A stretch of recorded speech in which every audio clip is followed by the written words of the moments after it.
Hello, everyone. Today, I'm going to tell you an incredible story. It's about a man who started from nothing, faced rejection and failure, but still managed to change the entire world. His name? Steve Jobs. If you've ever used an iPhone, a MacBook, or even just admired how beautifully designed a product can be, then you've already experienced his legacy. But Steve Jobs wasn't born into success. He wasn't handed anything on a silver plate. His life was full of ups and downs, triumphs and heartbreaks, yet he never gave up. This story is more than just a biography. It's a lesson in resilience, creativity, and never-ending hope. By the end of this, you'll feel inspired to chase your dreams, no matter how big or impossible they seem. So, let's dive into the story of Steve Jobs, the man who proved that crazy ideas can change the world. Steve Jobs was born on February 24, 1955, in San Francisco, California. But from the very start, his life was full of challenges. His biological parents, Joanne Schiebel and Abdul Fattah Jandali, were young and not ready to raise a child. They decided to give him up for adoption. Imagine this. Steve didn't even get to grow up with his birth parents. He didn't know who they were or why they gave him away. Yet, this difficult beginning didn't stop him from becoming one of the most influential people in history. Steve was adopted by Paul and Clara Jobs, a humble couple who lived in Mountain View, California. Paul was a mechanic who loved working with tools, and Clara was an accountant. They weren't rich, but they gave Steve a home filled with love and care. From a young age, Steve was different. He wasn't like the other kids in his neighborhood. While other kids were busy playing outside, Steve was busy asking questions. How does this machine work? Why does this toy move like that? What would happen if I took this apart? Steve's father, Paul, noticed this curiosity and decided to teach him how to build things.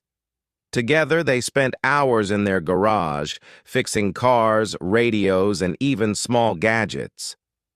Paul told Steve something that stuck with him forever. If you're going to build something, make sure it's the best it can be. Pay attention to every detail. This advice became the foundation of Steve's future success. Steve was smart, no doubt about it, but he wasn't a perfect student. In fact, he was quite the opposite. He was bored in school because he found the lessons too easy. One teacher said, Steve was so smart that regular school couldn't keep up with him. He needed something more challenging. But Steve wasn't just smart, he was also mischievous. He loved playing pranks on his teachers and classmates. Once, he even set off a small explosive prank at school. While most kids his age were just trying to pass their exams, Steve was already thinking outside the box. At the age of 10, Steve's family moved to Los Altos, California, which was a very special place. It was the heart of Silicon Valley, a place where technology was booming. One day, Steve saw a computer for the first time. It wasn't like the laptops or desktops we use today. This computer was massive, almost the size of a room. But Steve was fascinated. He thought to himself, this machine can solve problems. What else can it do? That moment sparked a fire in Steve's heart. He wanted to learn everything about computers and technology. As Steve grew older, his curiosity turned into passion. In high school, he met a man who would change his life, Steve Wozniak. Steve Wozniak, or Woz, was a genius when it came to electronics. He could build amazing gadgets from scratch. The two Steves quickly became best friends, bonding over their love for technology. One of their first inventions together was a device called the Blue Box, which allowed people to make free long-distance phone calls. It was illegal, but it showed how creative and bold they were. Steve later said, "Without the Blue Box, there would be no Apple." After high school, Steve attended Reed College in Oregon. But here's the surprising part. He dropped out after just 6 months. Why? Steve realized that college wasn't teaching him what he wanted to learn. He didn't want to waste his parents' money, so he made the bold decision to leave. But instead of giving up on learning, Steve started attending classes that interested him. One of those classes was calligraphy. At the time, it seemed useless. Why would a future tech genius care about fonts and handwriting? But years later, when Steve was designing the first Macintosh computer, that calligraphy class helped him create the beautiful fonts we use on computers today. This teaches us an important lesson. Never stop learning. You never know when something seemingly small will become useful in the future. In 1974, Steve went on a journey to India. He was searching for something deeper, something beyond money or success. In India, Steve learned about spirituality and the importance of focus. He learned how to think deeply, how to stay calm under pressure, and how to keep his mind sharp. When he returned to the United States, Steve wasn't just a young man anymore. He was a man with a vision. He wanted to create something that would change the world. At the age of 21, Steve and Steve Wozniak started their first company. But they didn't have a fancy office or a big budget. They worked out of a small garage in Steve's parents' house. They named the company Apple. Why Apple? Because Steve loved the simplicity and freshness of the fruit. He wanted his company to feel the same way: simple, fresh, and creative. Their first product was the Apple I, a small computer that they built with their own hands. It wasn't perfect, but it was the beginning of something extraordinary. Steve Jobs' early life teaches us that success doesn't come from being perfect or following all the rules. It comes from passion, hard work, and never giving up. Steve believed in himself, even when others didn't. He didn't let rejection or failure stop him. Steve and Wozniak worked tirelessly on their first product, the Apple I. It wasn't just a machine, it was a vision of what technology could do for people. They started selling the Apple I to small computer shops and enthusiasts. It wasn't a huge success, but it earned them enough money to think bigger. Steve wasn't satisfied. He believed that the future wasn't just for tech experts, it was for everyone. His dream was to create a computer so simple and beautiful that anyone, even a child, could use it. This led to the creation of their next product, the Apple II. The Apple II was revolutionary. It was one of the first personal computers that came with color graphics and was ready to use straight out of the box. It became a massive success, making Apple a multi-million-dollar company almost overnight. Steve, at just 23 years old, became a millionaire. But Steve wasn't excited about the money. What truly drove him was his dream to change the world. Steve was not an easy person to work with. He demanded excellence in everything. If something wasn't perfect, he'd push his team to start over. People said he was difficult, but Steve believed in one thing. If you want to create something truly great, you can't settle for good enough. For Steve, every small detail mattered, whether it was the design of a computer or the way the company logo looked. He wanted it to be perfect. He once said, "When you look at a product, you shouldn't just see how it works. You should feel it. It should inspire you." This obsession with quality made Apple products stand out. By the early 1980s, Steve had a new vision. He wanted to create a computer that wasn't just functional, but also beautiful, friendly, and easy to use. This dream became the Macintosh, or Mac. The Macintosh wasn't just a product, it was an experience. It introduced things we take for granted today, like the mouse and the graphical user interface, the idea of clicking icons instead of typing commands. Steve believed that technology should be human-centered. He said, "Computers are not about technology. They are about helping people unlock their creativity." The Macintosh launched in 1984, and Steve made sure it had a dramatic introduction. He hired a famous director to create an ad called 1984, which aired during the Super Bowl. It showed Apple as a company that would break all barriers and free people from boring traditional technology. But success wasn't always smooth. Despite his brilliance, Steve's personality created conflicts. Many people in Apple thought he was too demanding, too stubborn, and too controlling. In 1985, a power struggle erupted between Steve and Apple's board of directors. Shockingly, they decided to remove him from the company he had created. Imagine that, being fired from your own company. For Steve, this was devastating. He felt betrayed, humiliated, and lost. He later said, "Getting fired from Apple was the best thing that ever happened to me. It freed me to think creatively again." Instead of giving up, Steve used this setback as a chance to start over. He founded a new company called Next, which focused on creating advanced computers for education and businesses. Around the same time, Steve bought a small animation studio called Pixar. At first, Pixar struggled, but Steve believed in its potential. He worked with a team of talented artists and technicians who shared his vision. In 1995, Pixar released its first movie, Toy Story. It was the world's first fully computer-animated film, and it became an instant classic. While Steve was building Next and Pixar, Apple was struggling. Without Steve's vision and leadership, the company had started to fail. By the mid-1990s, Apple was on the brink of bankruptcy. In 1997, Apple made a bold decision. They invited Steve Jobs back to the company. This was his moment of redemption. When Steve returned, he found Apple in chaos.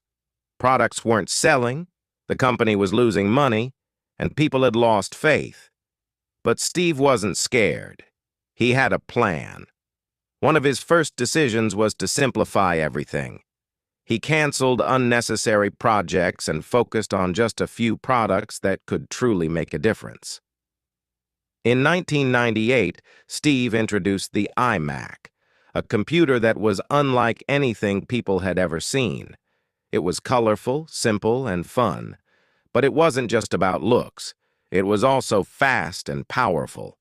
The iMac became a huge success, putting Apple back on the map. It showed the world that Apple was no longer a failing company. Steve was back, and so was his magic. He made Apple focus on simplicity. Instead of creating dozens of products, he asked, "Why don't we just focus on 4? He simplified everything: fewer products, fewer designs, and clearer goals. And then, Steve did something surprising. He partnered with Apple's biggest rival, Microsoft. Many people hated this idea, but Steve said, "If we want to survive, we need to be practical." The deal brought Apple much-needed cash and made people believe in the company again.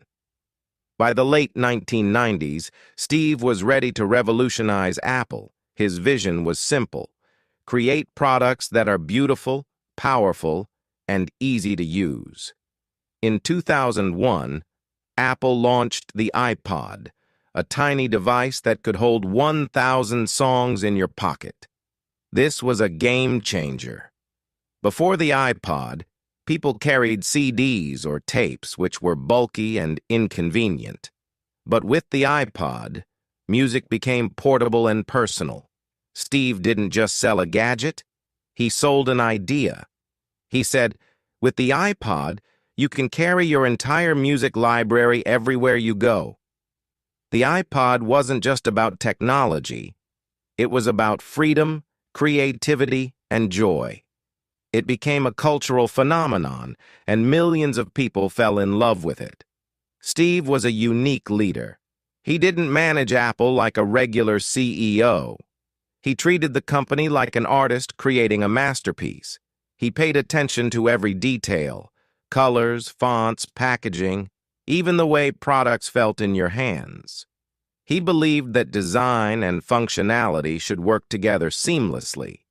Steve once said, "Design is not just what it looks like and feels like. Design is how it works." But Steve could also be tough. He demanded excellence from his team. Sometimes he was blunt and impatient. People who worked for him said he was intense, but they also admitted that his passion pushed them to achieve the impossible. In 2007, Steve introduced the product that would change the world forever: the iPhone. The iPhone wasn't just a phone, it was a camera, a music player, and a computer all in one device. Before the iPhone, phones were clunky and hard to use. Steve wanted to create something so simple and intuitive that anyone could use it. He once said, "The iPhone is a product of simplicity. It's the best phone, the best music player, and the best internet communicator. We are putting all of this in your pocket." The iPhone was an instant success. People loved its sleek design, its touch screen, and the way it made their lives easier. It wasn't just a product. It became a part of people's everyday lives. Steve didn't just create products. He created a new way of thinking. He believed that technology should empower people to do more, to dream bigger, and to express themselves. He once explained, "Technology is at its best when it becomes invisible. When you don't even think about the device you're using, that's when magic happens." Steve's philosophy wasn't just about selling gadgets. It was about inspiring people to achieve their potential. In 2008, Steve launched the App Store, an online marketplace where people could download apps for their iPhones. This idea changed how people used technology. Before the App Store, phones were limited to basic functions like calling and texting. But with apps, people could play games, learn new skills, connect with others worldwide. The App Store created opportunities for millions of developers and entrepreneurs. Steve didn't just build a product, he built an ecosystem that allowed creativity to thrive. While Steve was changing the world, he was also fighting a personal battle. In 2003, he was diagnosed with a rare form of pancreatic cancer. At first, Steve didn't take the conventional route. He tried alternative treatments, believing he could heal naturally. But as time passed, his health worsened. Eventually, he had surgery and returned to work. Even during his illness, Steve never stopped innovating. He said, "I want to put a dent in the universe before I go." His determination and work ethic inspired everyone around him. Despite his challenges, he continued to lead Apple with the same passion and energy. In 2010, Steve introduced the iPad, a device that was bigger than a phone but smaller than a laptop. People were skeptical at first. They asked, "Why do we need this?" But Steve believed the iPad could create a new category of devices. It was perfect for reading, watching movies, and browsing the internet. He said, "The iPad is the most advanced technology, but it feels so natural and simple to use. It's magical." Once again, Steve proved the critics wrong. The iPad became a massive success, showing the world that innovation has no limits. By 2010, Steve Jobs had become more than just a CEO. He was a global icon, a symbol of innovation and determination. However, behind the scenes, his health was deteriorating. The battle with pancreatic cancer that had begun years earlier was catching up to him. Despite his illness, Steve refused to slow down. He often said, "You only get one life. Make it count." Every day, he pushed himself to do his best work. He believed in living with purpose, no matter how much time he had left. Under Steve's leadership, Apple had reached new heights. By 2011, it became one of the most valuable companies in the world. Millions of people owned iPhones, iPads, and Mac computers. Apple wasn't just a company anymore. It was a lifestyle. Steve's vision went beyond creating products. He wanted to build an ecosystem where everything worked together seamlessly. For example, you could take a picture on your iPhone and see it on your Mac instantly. You could start an email on your iPad and finish it on your laptop. He believed technology should make life easier, not more complicated. This idea became the foundation of Apple's success. While Steve was busy transforming the world, he also cherished his family. He was married to Laureen Powell Jobs, a strong and intelligent woman who supported him through all his challenges. Together they had 3 children, Reed, Aaron, and Eve. Steve also had a daughter, Lisa, from a previous relationship. He wasn't always the perfect father, especially in his early years, but over time, he worked hard to build a stronger relationship with his kids. Steve often told his children, "Don't settle for anything less than what you love. Follow your passions, and the rest will fall into place." Despite his demanding schedule, he made time for family dinners and simple moments. He loved walking in the garden with Laureen, discussing ideas and reflecting on life. Even as Steve's health worsened, he kept thinking about the future. He wasn't just focused on the next product, he was focused on the next generation. Steve wanted Apple to remain innovative, even after he was gone. He worked closely with his team, sharing his ideas and mentoring them. One of his most famous quotes was, "Innovation is saying no to 1,000 things." This meant focusing only on what truly mattered and ignoring distractions. In 2011, Apple introduced Siri, a virtual assistant that could understand and respond to spoken commands. Siri was another example of Steve's vision for the future. Technology that felt natural and intuitive. Steve wanted technology to feel like an extension of the human mind. Siri was just the beginning of a new era of artificial intelligence, showing how far Apple could go. In August 2011, Steve made a difficult decision. He stepped down as Apple's CEO, knowing his health would no longer allow him to lead the company. He wrote a heartfelt letter to the Apple board and employees saying, "I have always said that if there ever came a day when I could no longer meet my duties and expectations as Apple's CEO, I would be the first to let you know. Unfortunately, that day has come." Steve chose Tim Cook, his trusted colleague, as his successor. He believed Tim shared his values and vision for the company. Although Steve stepped down, he remained closely involved with Apple's projects. He spent his remaining days ensuring that Apple would continue to thrive. In his final months, Steve spent more time with his family. He often talked about the meaning of life and the importance of leaving a legacy. He said, "Being the richest man in the cemetery doesn't matter to me. What matters is that I've done something wonderful for the world." Steve loved to sit in his garden, surrounded by nature. He found peace in the simple things, watching the sunrise, listening to music, and holding hands with Laureen. On October 5, 2011, Steve Jobs passed away at the age of 56. His death was a global loss, and millions of people mourned him. In 2005, Steve Jobs delivered a commencement speech at Stanford University that became one of the most iconic speeches in history. His message wasn't just for the graduates, it was for anyone striving to find purpose and meaning in life. He started by saying, "Today, I want to tell you 3 stories from my life. That's it. No big deal, just 3 stories." Each story revealed a powerful lesson he had learned during his journey. The first story, Connecting the Dots.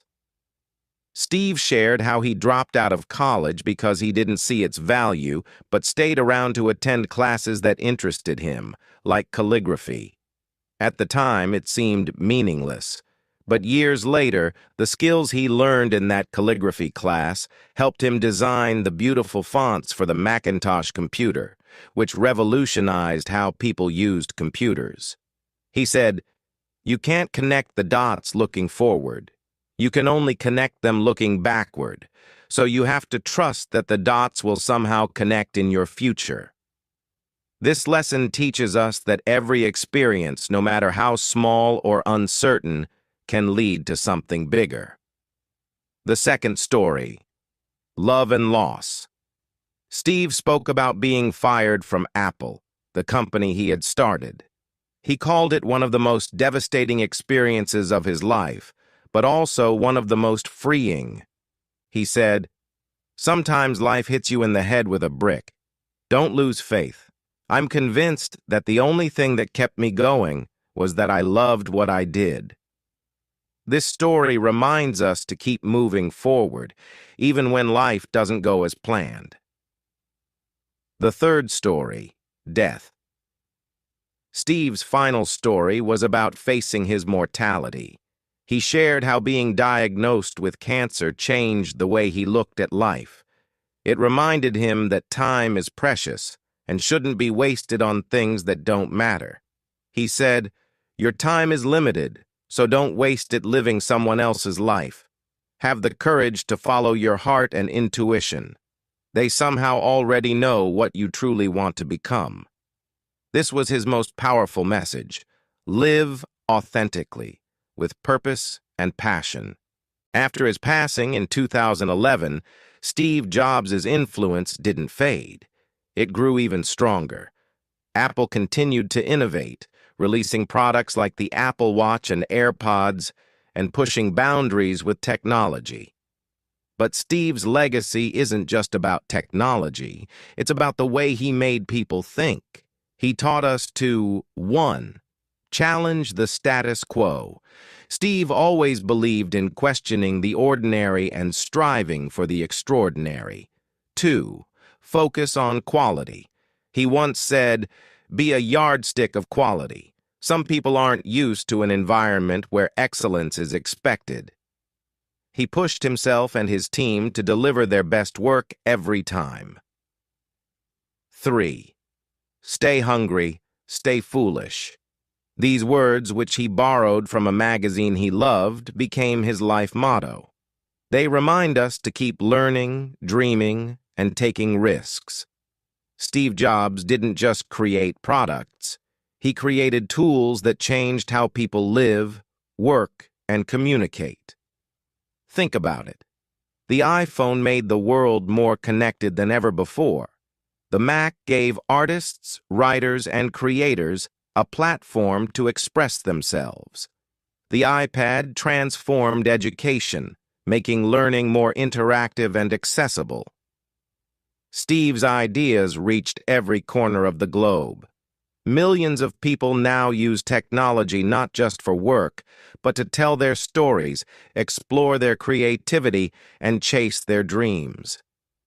Steve's life was filled with ups and downs, but he always found a way to turn challenges into opportunities. Here are some of the most important lessons his journey teaches us. 1. Believe in yourself. Even when people doubted him, Steve trusted his vision. He showed us that self-belief is the foundation of success. 2. Think. Big Steve didn't just want to create products, he wanted to change the world. He believed in setting ambitious goals and working tirelessly to achieve them. 3. Never stop learning. Steve was always curious and eager to learn new things. He showed us that growth comes from being open to new ideas and experiences. 4. Follow your passion. Steve's greatest successes came from doing what he loved. He proved that when you follow your passion, work becomes more meaningful. Steve Jobs once said, "The people who are crazy enough to think they can change the world are the ones who do." And he was right. Steve Jobs' life was proof that one person, armed with passion, vision, and determination, can make a lasting impact on the world. His story isn't just about success. It's about resilience, creativity, and the power of believing in yourself. No matter where you are in life, Steve's journey reminds us that it's never too late to dream big and make a difference. So, let's take inspiration from Steve Jobs' extraordinary life and remember, our time is limited, but our potential is infinite.